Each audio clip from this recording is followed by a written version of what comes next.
Des Grattes Bourse, Favet. Et c'est Jean-François Bec qui est avec nous pour commencer cette émission, comme chaque lundi après-midi, le directeur général de Morningstar. Bonjour Jean-François. Oui, bonjour Grégoire. Ça se confirme semaine après semaine, le marché est anesthésié. Je regardais là sur le CAC 40 depuis 15 jours, on évolue dans un range, une fourchette d'écart de 200 points. Voilà, 4250, 4350, le marché n'a pas de direction. Oui, c'est ça. Semaine après semaine, les semaines se suivent et se ressemblent. On est autour des 4300 points sur le CAC 40. On avait parlé de non-directionnalité. Ouais. Sur les marchés il y a quelques temps et on y est, on le constate jour après jour. Ce qui est assez symptomatique, c'est effectivement des marchés européens qui ont tendance à stagner depuis plusieurs mois maintenant, qui ont plutôt tendance à se dégrader à moyen terme. Si on regarde depuis le début de l'année, l'Eurostock 50, c'est quand même moins 10% depuis le début de l'année et moins 20% sur un an. Donc sur un an, ça se dégrade. L'autre élément, quand on regarde un petit peu dans le détail comment se sont comportés les marchés et les valeurs, c'est plutôt une prime aux valeurs refuges sur l'Eurostock 50. J'ai noté les bons parcours sur des valeurs comme Unibail, Vinci, comme Orange, comme Essilor, comme SAP. Et c'est malgré le rebond récent des valeurs de faible qualité qui avaient été massacrées dans le secteur des ressources de base ou pétrole et gaz. Malgré ce rebond-là, ce sont encore quand même les valeurs. On a des valeurs, quelques valeurs qui sont positives. Dans ce moins 20% sur un an sur l'Eurostock 50, c'est plutôt les valeurs de refuge défensifs qui s'en sortent bien. Je note notamment l'immobilier, une sorte de petite bulle sur l'immobilier liée à la baisse des taux et à l'environnement de taux négatifs qui profite à ce secteur. Et d'autre part, les cycliques et les bancaires surtout, les financières qui sont vraiment dans la tourmente. J'ai en tête la Banco Santander qui doit être à moins 40% sur un an. Et on a aussi ING, les assureurs qui sont à moins 30%. Les taux négatifs là qui pèsent lourdement sur tous ceux qui commercialisent des produits financiers. Donc on se dit, il y a un environnement qui est pas très positif. On pourrait rajouter à ça la décollecte sur les fonds en zone euro, ces fonds actions qui se poursuivent sur les actions européennes.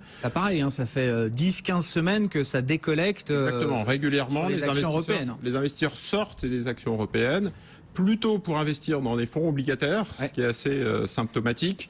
Ce qui est assez amusant, c'est que pendant le dernier mois, on parlait de hausse des taux de la Fed, on y reviendra tout à l'heure. Les taux longs américains sont passés de 1,70 à 1,85, et pendant cette même période, les taux longs allemands sont passés de 0,30 à 0,15. Donc ils ont été divisés par deux. Alors même que d'habitude, on a tous vu dans les bouquins de finance que quand les taux directeurs américains montent et qu'on parle de hausse des taux de la Fed, la Banque centrale, automatiquement l'ensemble des marchés obligataires s'ajustent. Ce qui n'est pas le cas du tout. En Allemagne, les taux ont continué à baisser. Et puis on a aussi, de manière un peu symptomatique, des autres marchés qui sont plutôt bien comportés récemment. Donc on fait le constat, effectivement, le panorama européen qui n'est pas très positif, voire même négatif sur un an. Et on a des marchés américains qui sont refait une cerise, qui sont légèrement positifs, des marchés émergents aussi, la Russie, l'Amérique latine.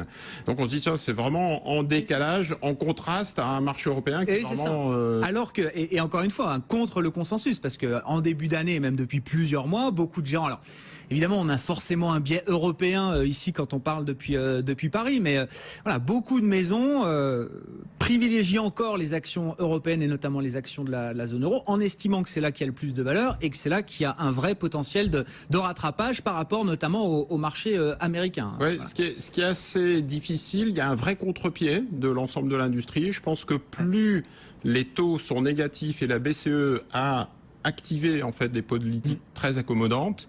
On va pas reciter les TLTRO et quantitative easing, etc., etc.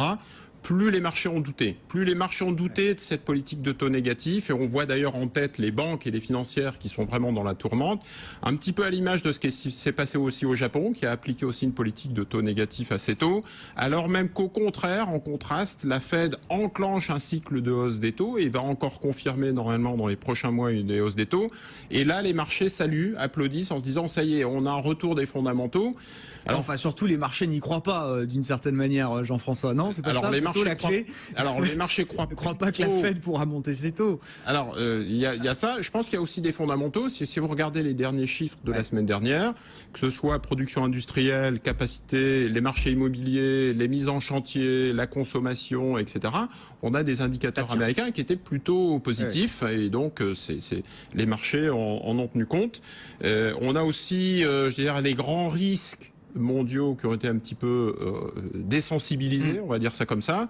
C'est-à-dire que quand on parle des marchés émergents, quand on parle de la Chine, les indicateurs en Russie, au Brésil, en Inde, donc les derniers indicateurs sont plutôt positifs. Et puis il y a eu aussi le pétrole qui a pas mal soutenu les marchés, l'Australie, le Canada, les marchés matières premières. Bon, et d'ailleurs, enfin, et même les indicateurs en Europe sont bons. Enfin, on a eu les PMI ce matin, les premières enquêtes d'activité dans le secteur privé pour le mois de mai. Il y a une accélération en France, une accélération en Allemagne. Bon, la zone euro reste sur ce filet de croissance. C'est quoi le problème alors? C'est la politique, c'est ça le problème politique vient dicter un petit peu l'ensemble des marchés. C'est-à-dire que vous avez tout à fait raison. Les fondamentaux, les indicateurs macroéconomiques n'ont pas tellement porté. Et aujourd'hui, les marchés restent focalisés sur les problèmes politiques. Le Brexit en ligne de mire le 23 juin. Même la Fed hésitera sans doute le 14-15 juin prochain à intervenir en ayant en tête le Brexit une semaine après, et on a l'Austriaxit là peut-être dans les heures qui viennent. On attend les résultats définitifs effectivement encore de cette élection. Hein. Va peut-être basculer du côté obscur de la force, et puis ça c'est important ou pas? Enfin non, oui. Oui, on a assez peu l'habitude de suivre à ce point les élections en Autriche. Hein. Je ne veux pas dire que c'est un petit pays, c'est évidemment, tous les pays sont importants, mais ça peut inquiéter des investisseurs non résidents, notamment ceux qui sont en dehors d'Europe. C'est l'Europe comme zone d'inquiétude. C'est un cycle, pas cette fois-ci un cycle de taux, mais c'est un cycle politique qui est plutôt mauvais. C'est-à-dire que on parle plutôt en Europe d'incertitude, des migrants, des attentats terroristes, des montées des nationalismes, des montées des populismes, et donc les investisseurs internationaux, tout ça, ils aiment pas trop. Le risque politique vient un petit peu emmener tout, et donc ce qui fait que plus une saisonnalité qui est pas très porteuse, parce qu'on rentre un peu en zone d'été, en zone estivale, donc tout ça.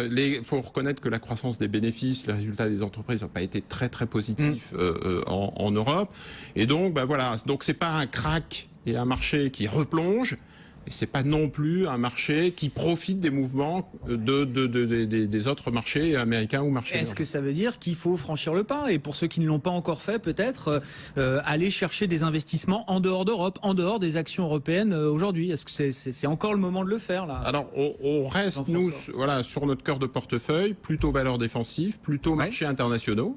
Donc sortir d'Europe, quoi. Il faut sortir de l'Europe parce que aujourd'hui l'environnement est très clairement inquiétant.